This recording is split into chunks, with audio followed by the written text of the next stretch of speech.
Well, hello everybody. This is Bug Eater 64, your captain here, and we're getting ready and welcoming y'all to the 9th leg of our round the world tour. Today we're flying from Abu Dhabi to Tel Aviv. So we've got our aircraft all started up and we're getting ready to taxi now. Head for the runway so we can get on our way.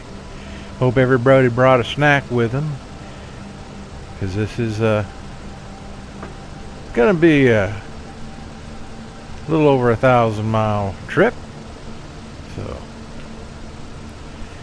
cinch up those seat belts, sit back, relax, and enjoy the flight.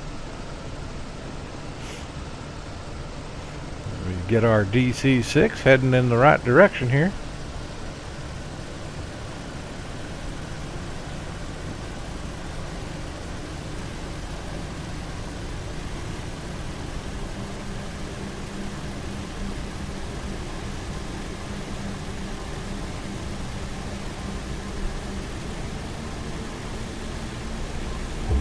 And we've got a beautiful sunny day for at least the takeoff.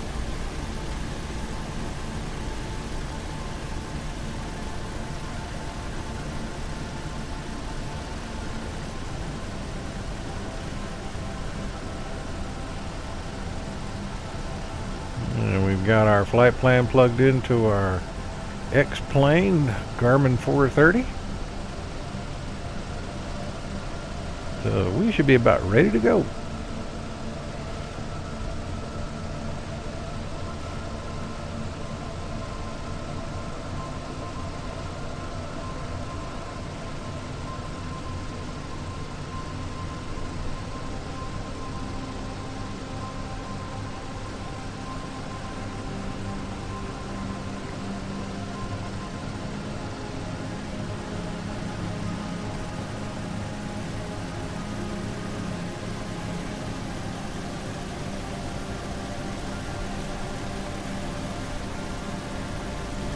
Yeah, where we're heading today, Tel Aviv. 100 years ago, Tel Aviv was nothing more than a sand dune. Then in 1910, David Ben-Gurion and other Jews founded the new city next to the old city of Jaffa and called it Awat Bait. Hope I pronounced that. Forgive me for my pronunciations. Jaffa means beautiful. It may well be the oldest city in Israel. For legend has it that it was founded by Japheth, one of the 3 sons of Noah.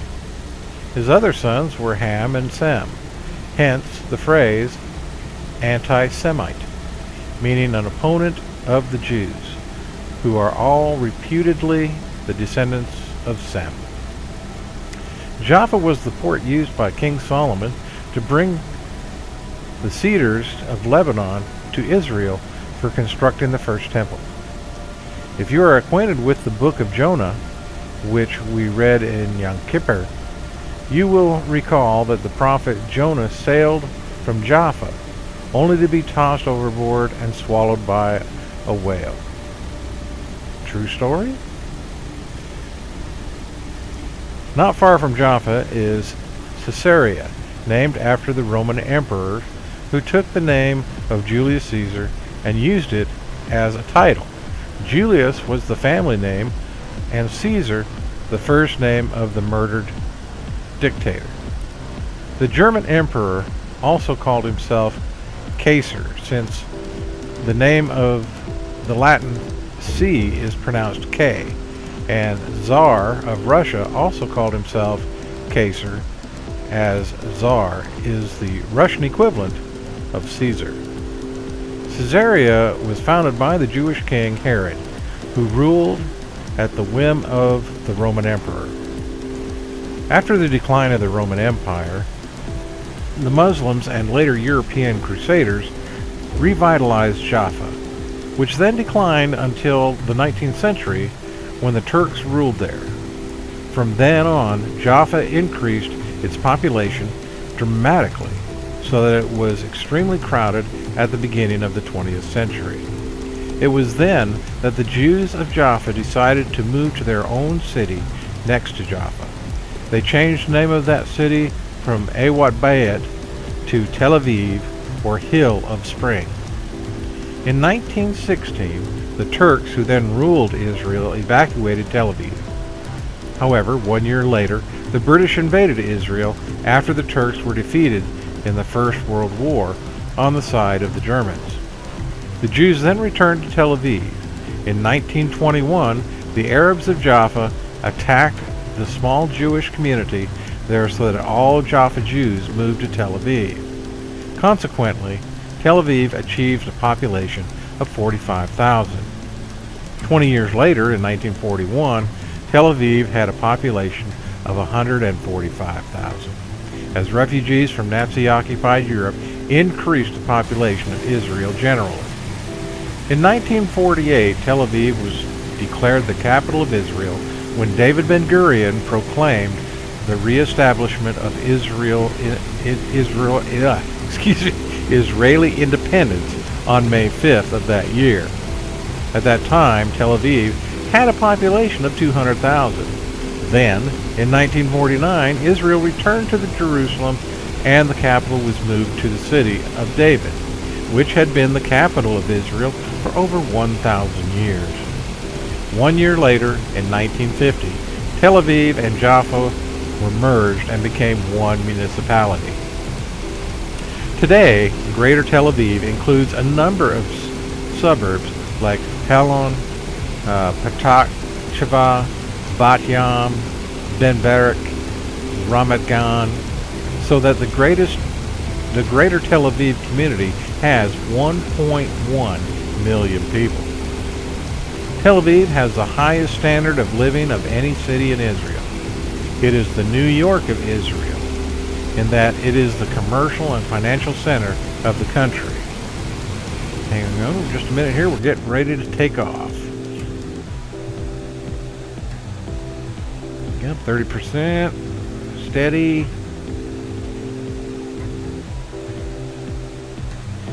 Okay, run up to full power. Looking pretty good. All 4 engines are operating nominally. And looking good. Release the brakes and we're off.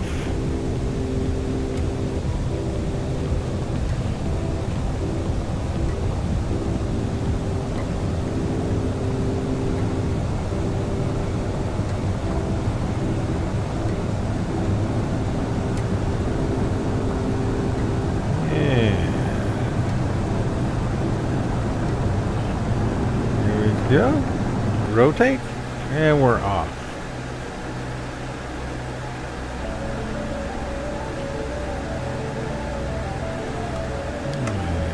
Get the gear up.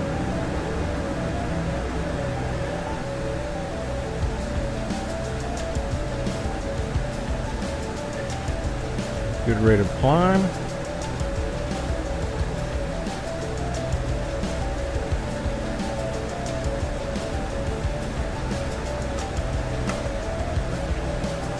And start bringing the flaps up.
Climb is looking good. get the autopilot on. And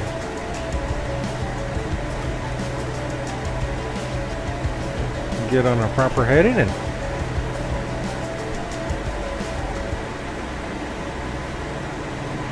be on our way. Tel Aviv, here we come.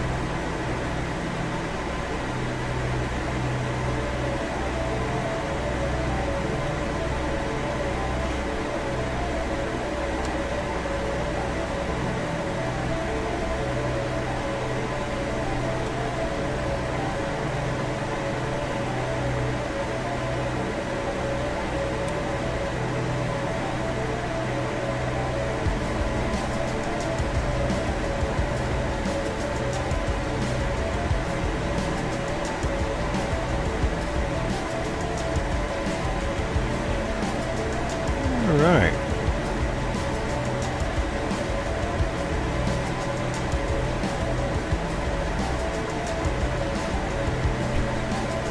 Okay, we're getting on to our flight path.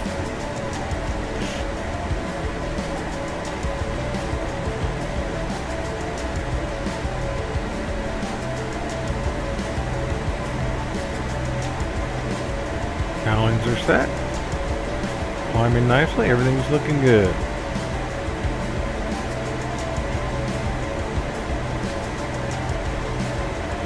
So, where were we? Oh yes.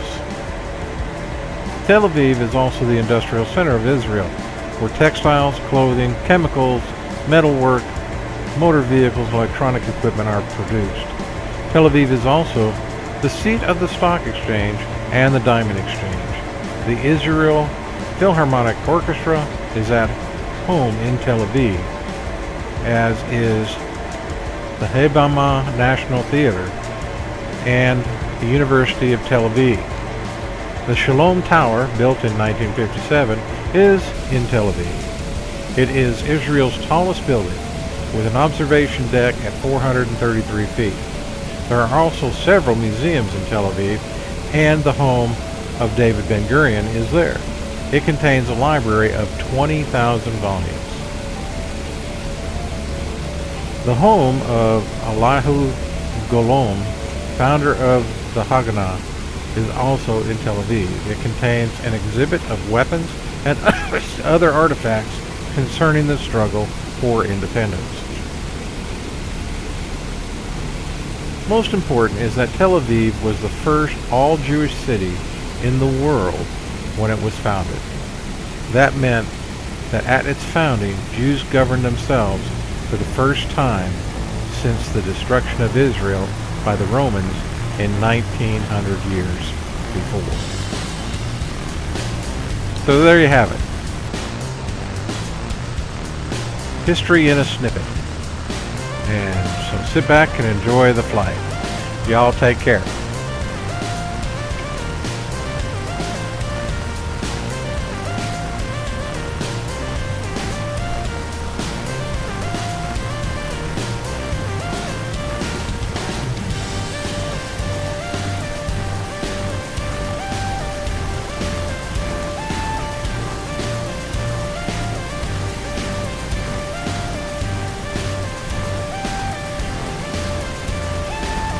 Wave goodbye to Abu Dhabi.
Good.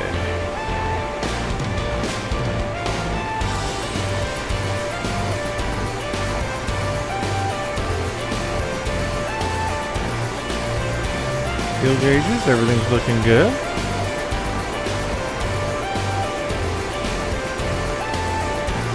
Setting everything on cruise. Yeah, we're all looking good.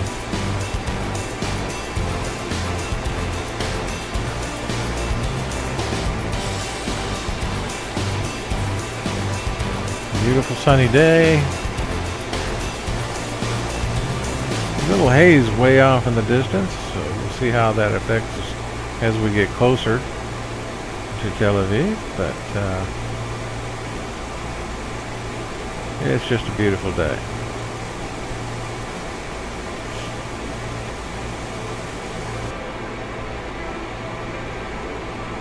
All right. As you can see over there, that we are passing the Dead Sea. Interesting fact about the Dead Sea is that even if you can't swim, you probably won't drown because you don't need a life preserver. The salt content in the water of the Dead Sea is so concentrated that a person floats. They don't even have to work at it.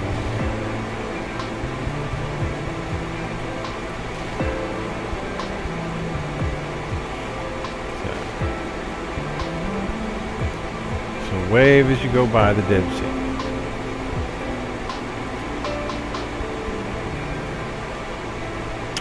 Ah, my co-pilot just brought me a wonderful cup of coffee.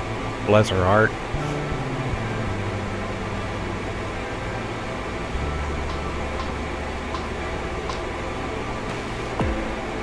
You'll just have to excuse me while I take a sip or two.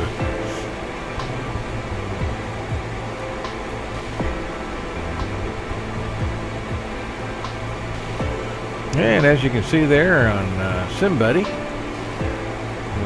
path taking us just north of the Dead Sea, and we'll get over the hills there and head down to Ben Gurion Airport in Tel Aviv.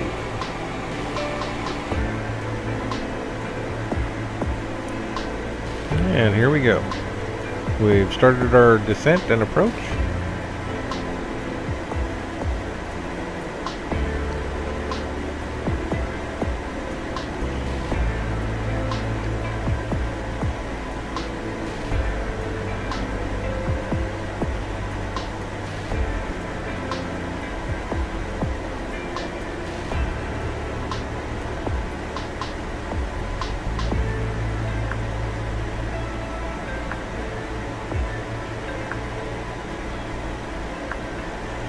And getting lined up nicely.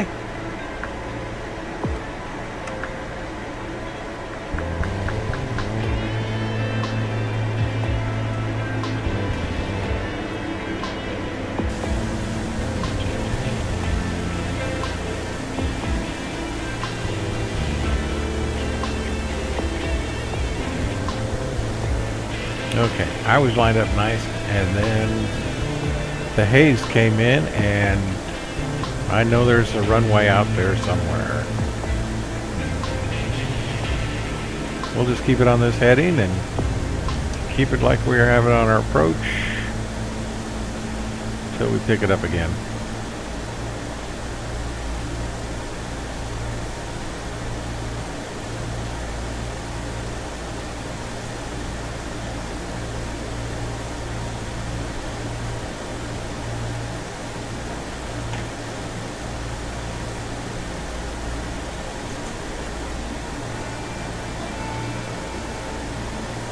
And there we got it. All right. A little bit high, though.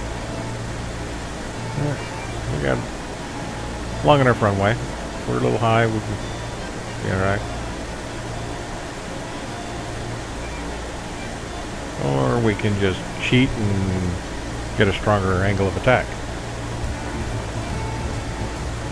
Yeehaw! Here we go.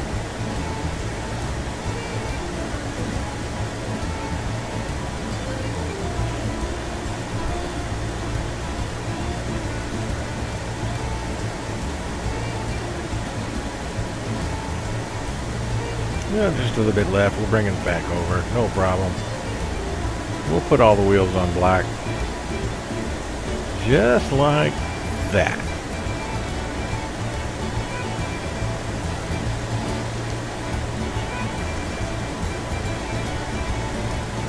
And we'll put the reversers on and she'll slow right down.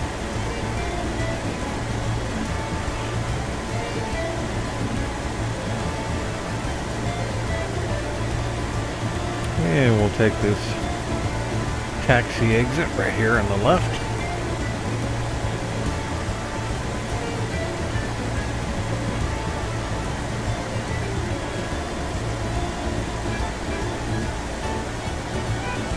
And very good. We're here at Tel Aviv. Welcome to Jerusalem, Israel.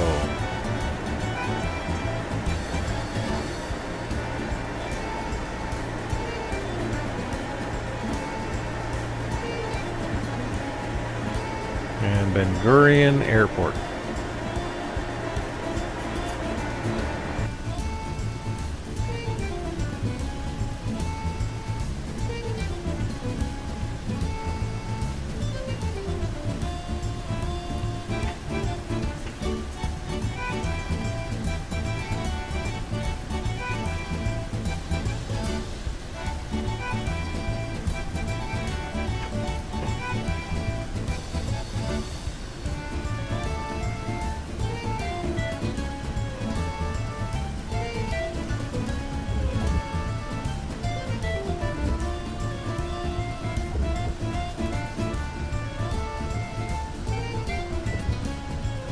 Yeah.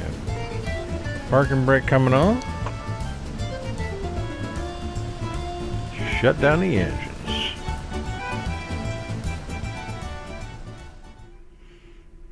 And here we are. Turn off the power.